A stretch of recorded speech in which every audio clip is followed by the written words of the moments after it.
Appreciate your patience very much.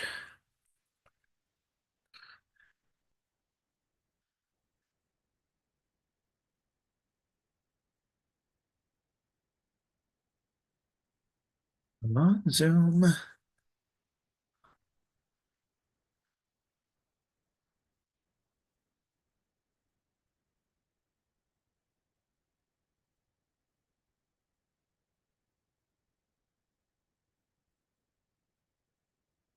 He's on saying it's upcoming. It's not live yet, but it should be soon. And we are good to go. So welcome. This is the ninth hour. Are you excited? I'm excited. Oh God. Oh geez, Rick. Okay. We're doing this. We're gonna win that race. We are feel like my little pug dog going up against some greyhounds. We're gonna go all the way. Let's congratulate everyone for getting this far. We are all winners. I am not kidding. No, really. And we are excited. And there's more poetry to come. There's more. There's a grand finale coming. We have many more star poets on the way, and we are starting now with Clarice Brooks. Hello, and thank you so much for this fantastic occasion. I'm so happy to be here. I'm going to be reading a few poems from my book, Excuse Me While I Live My Life, and I hope that you enjoy them. The first poem is called My Past is Not Untouched. You made an error that impacted me. I feel quite cross with you. Though my first thought is to seek revenge, I know first what I must do. I have first to revisit my own life, filled with its own travails, moments when I meant to do well, but instead fell short and failed. Moments when I did not mean harm, but still I inflicted pain. You see, my past is not untouched, for it bears its own faults and stains. And once done with my own reflection, ready to embrace our difficult talk, I am able to come from a place of someone who has walked your walk. For I know the seat where you now sit because it is a place where I once lived. It is for this reason I can truly say, I understand and I forgive. So that was my first one. My second poem is called Climb, and I dedicate this to anyone who's been trying to make something happen and there's some naysayers who try to put them down. Climb.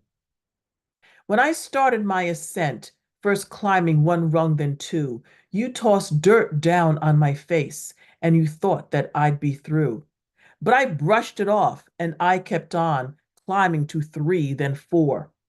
And you shook the ground so very hard, thinking I'd brave it no more.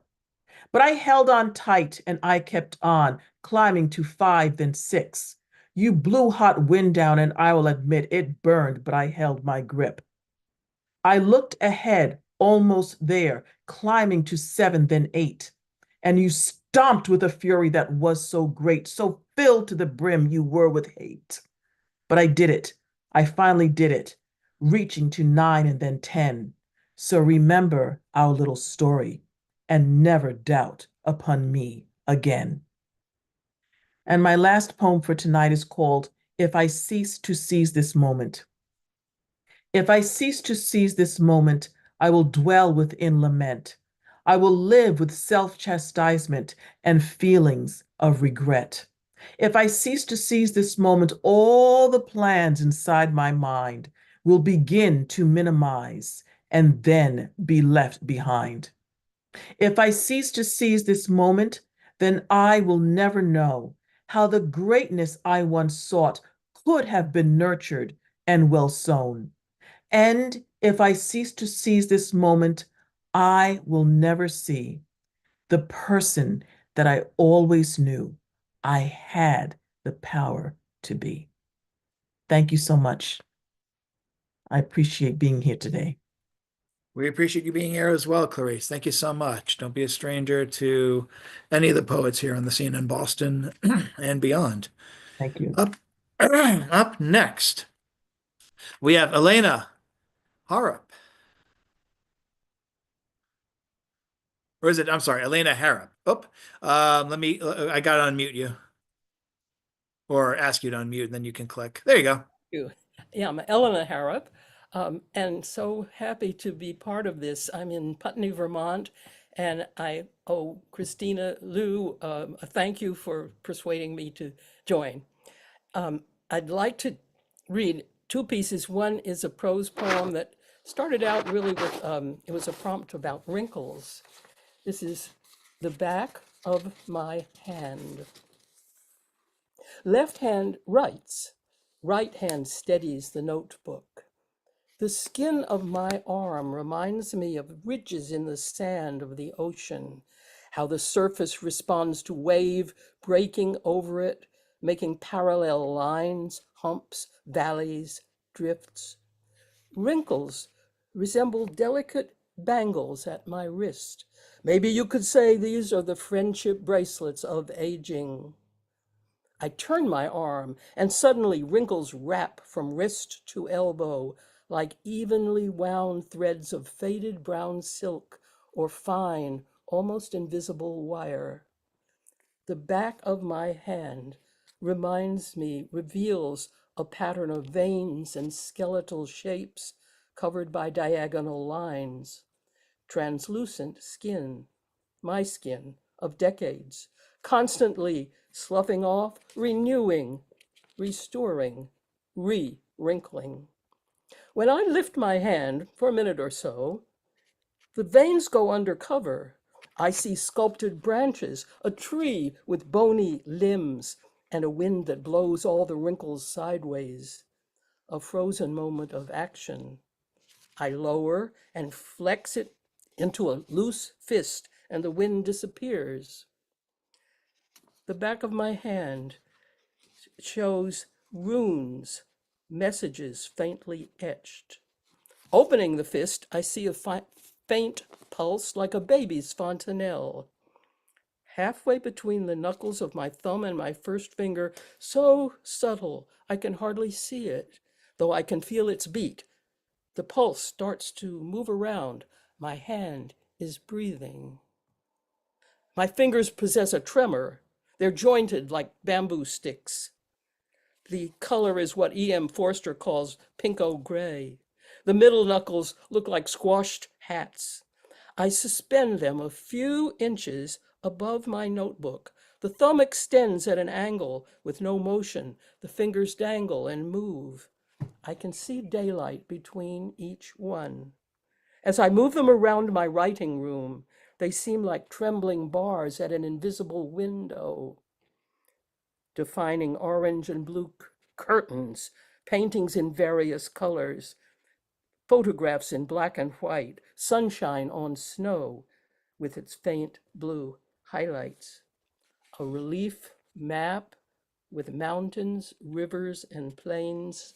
The back of my hand glows like a living sculpture on an armature of bone, like a bird with feathers about to take flight.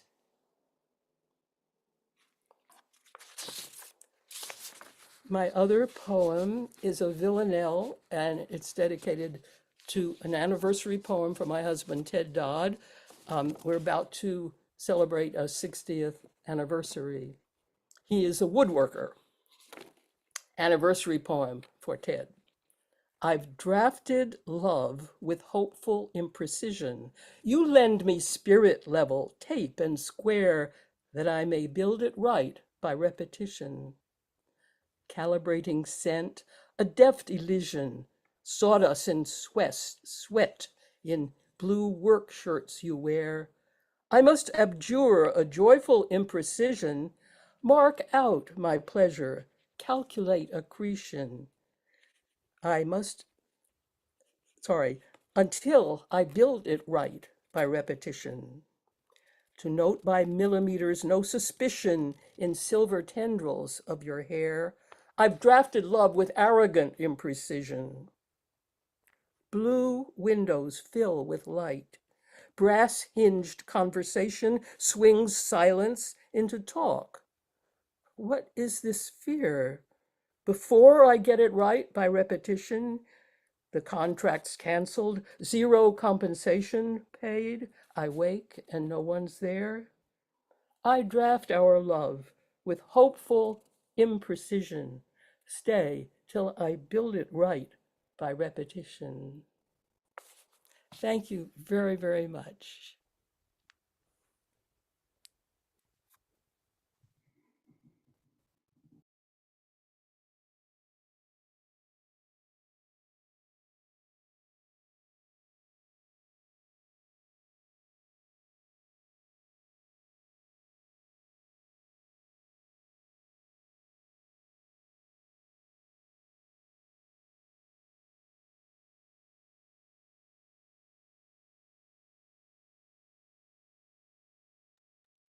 Oh, there we are. And here we are with Mr. Darren Black next. Thank you. Thank you so much to Elena Harrop. I'm sorry I was talking muted. Whoops.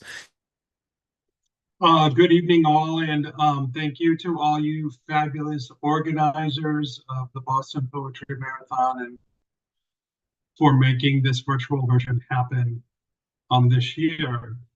I'm going to read 3 shorter poems from my forthcoming chapbook of Cautious Steps from Lily Poetry Books. Mainstream Test Case, 1973. Dick and Jane waver in my 10 times magnifier.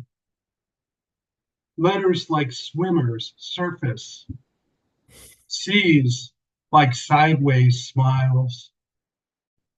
J's like fish hooks. G's like closed fists. I practice the sounds, squint whole words into being that blur back into the morning light in Mrs. Bird's first grade class.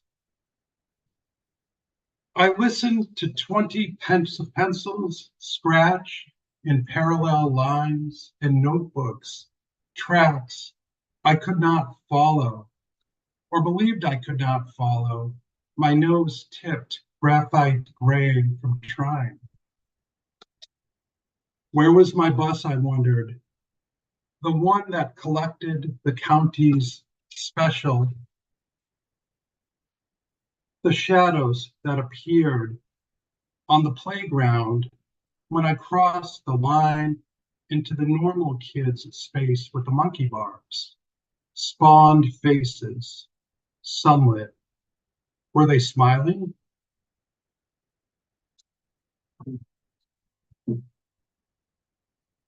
Ambridge. There are days I see my mother at 10, ribbon of sky unraveling, auburn curls, August hay baled, taking that dare to touch the horse fence's live wire, passing a small death through chained hands to her giddy brothers. My sister debunks this retelling, knife in hand, over an Easter ham at the family's heirloom table. The current had been cut, she says, Aunt Olga's nag never bolted. I am walking alone now, slow to burn off sleep, with chickadees, sparrows, wrens chatter. How charged the poplars and maples are. Single crickets spark in the seagrass, how the sun's threads splice into the cove. I want to touch it all.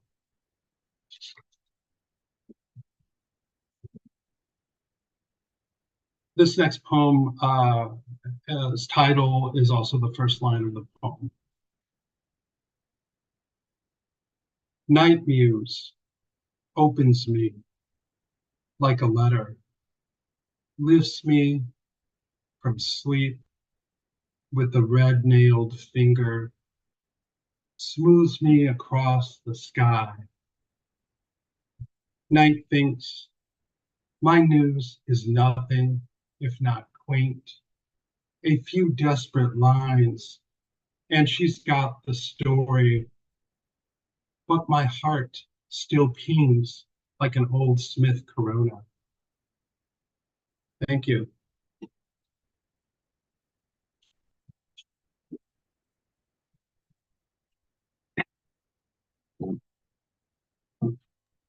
Thank you, Darren. Looks like we're waiting for Pritchard to sign in. So we're going to go to Eric Silverman. Eric, you are up.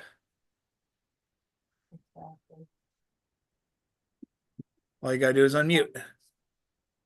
Yes, I got that, and I am so honored to be here amongst you all. This is my first time reading in the Boston Marathon, Poetry Marathon, and I was invited by Tim, and so good to see you all.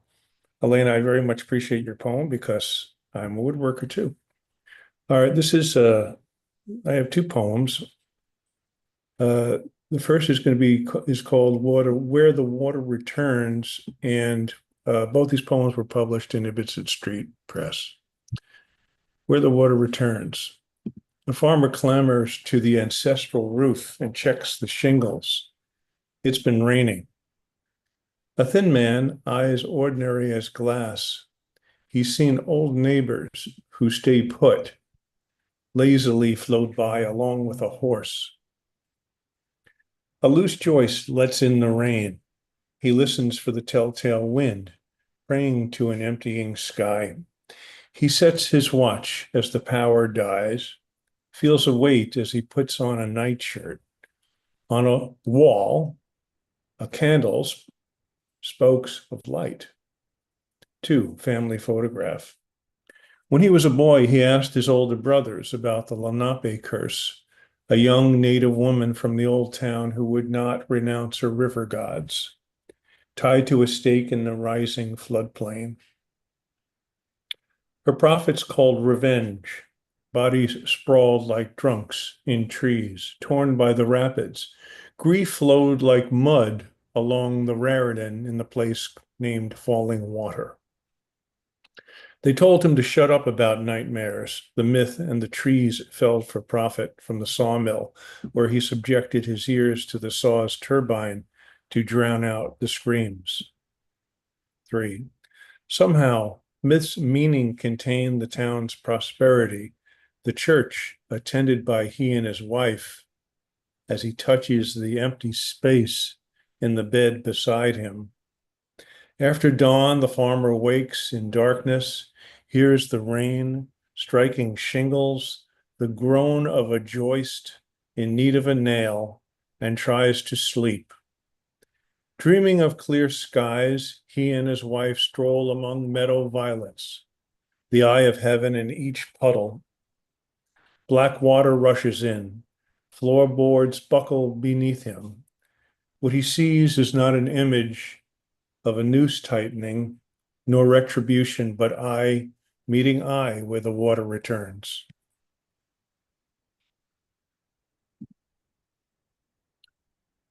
This next one is called Tithing Season. The borrowed land abuzz with cut weed and grass, glimmering light in the afternoon all the way from the yard to pond. The deer in the shadows, four-leg pulsing, stand sensing summer's inversion. I watched a green head fly land on my mottled gardener's arm. Her tiny legs display a miniature pool hustler drawing blood, reminding of an autumn long ago when we strode o'er a brightened field and kisses steered an uncertain, unfinished voyage. Unfaithful, she maintained 'twas never meant to last. I teetered, awaiting the final push toward shipwreck, beginning the journey of many miles to cities, knowing every orbit of the self, even a foreign one, would end right here. My blood ebbs, faithful, for what else would have me heed something in the dark calling in the urging of my wife, whose voice compels me to leave the office, come upstairs soon, happy for the time to return to the garden.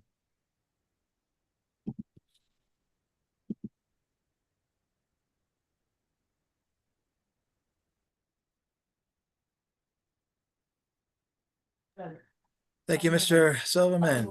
Welcome to your inaugural marathon block. This is great. Glad to have you here. Hope you stay around, stay a while and listen, to quote one video game. Let's go to Mr. Daniel Pritchard to looks like finish off this hour. You're up, sir. Hi, thanks to everyone. It's always such a pleasure to be here. Can everybody see and hear me okay? Just give me a little nod. Thanks. I am going to start this poem or this little section with a poem that I wrote with my daughter today. My daughter is 7, and her favorite poet is Shel Silverstein. And the poem is called Very Hungry. I'm going to eat my arm. I'm going to eat it whole. I'm going to eat the entire thing and never tell a soul. I'm going to eat my fingers. I'm going to eat my toes. I'm going to eat my haberdash. Can someone get me one of those? I'm going to eat my eyeballs. I'm going to eat my knees. I'm going to eat my teeth. Can someone pull them, please? Wow. This is my daughter's Sorry, I muted you by accident. Sorry about that. Oh, that's okay. I will assume that was not a commentary on the poem itself. No. So the next poem is called Building 6 Portrait Interior. It is an ekphrastic poem after a painting of that title at Mass MoCA. Building 6 Portrait Interior. More typical of student early or minor phases, adept at English abbeys, Italian harbors, at romance landscapes with dim sunsets behind a cleft of cool-hued mountains. The world's largest example, however, depicts a post-industrial interior, an abandoned production or storage facility, which could be a garment factory, but is in fact a portrait of the gallery space where the massive painting hangs, a picture of its own absence in a building the museum absorbed and memorialized before its renovation, what was once the Sprague electric mill. Watercolor often omits these finer details. It can be hard to locate a given scene except through interpretation. En plein air, white cottons at the beach, dark steam locomotion, an array of columns.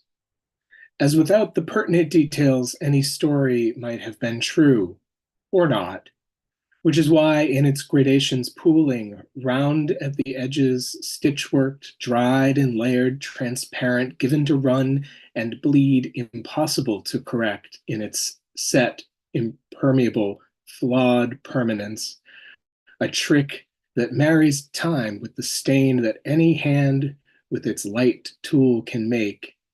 Memory is, like watercolor, as the artist said, the most unforgiving medium.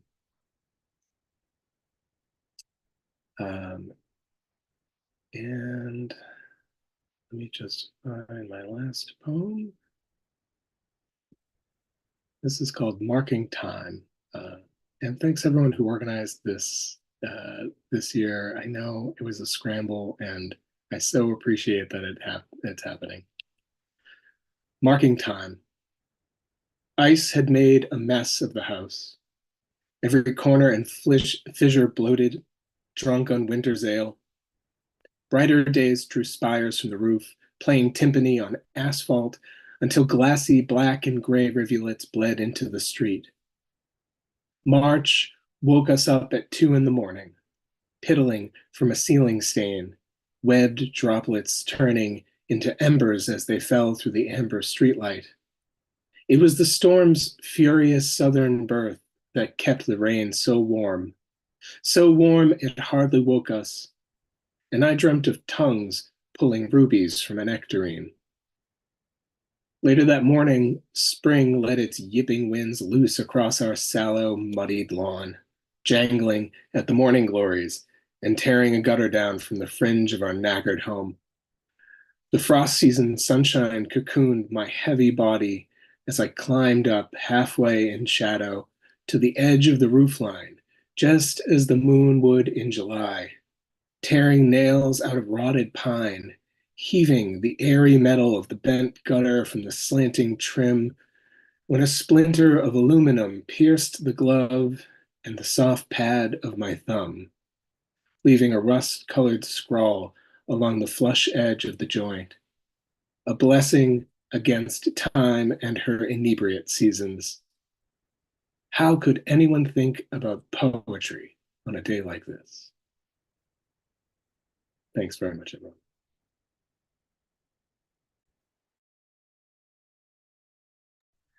Thanks to Daniel Pritchard. Thanks to Clarice, Eric, Elena, and everyone else who, oh, and Darren Black and everyone else who read today. That was fantastic. A little bit cut short, but people are eating, so it's probably a good idea to retire this part of this hour a little early, and hopefully grab hopefully grab a few snacks, put the laundry in the dryer, and come back, most importantly, for the 7 o'clock hour as hosted by Christina. Which one? I don't know. As a joke, in the database, they put Christina and also hosting Christina. No, but I think seriously think it's Miss Lou. But featuring that day is also featuring that hour is also, here we go. Samuel Ace, Thomas DeFreitas, Jordan Turk, Jenny Grassi, Tsunami Krasa, Amy One, Sean Cole, and of course, Xtina Strong. So you know she's not hosting. All right, so we will get the show on the road in just a little bit. Come back at 7 o'clock. The marathon must go on. The show will go on. The stuffed animals will still keep showing up on the cameras because why not? All right, thank you so much, and we'll see you in a little bit.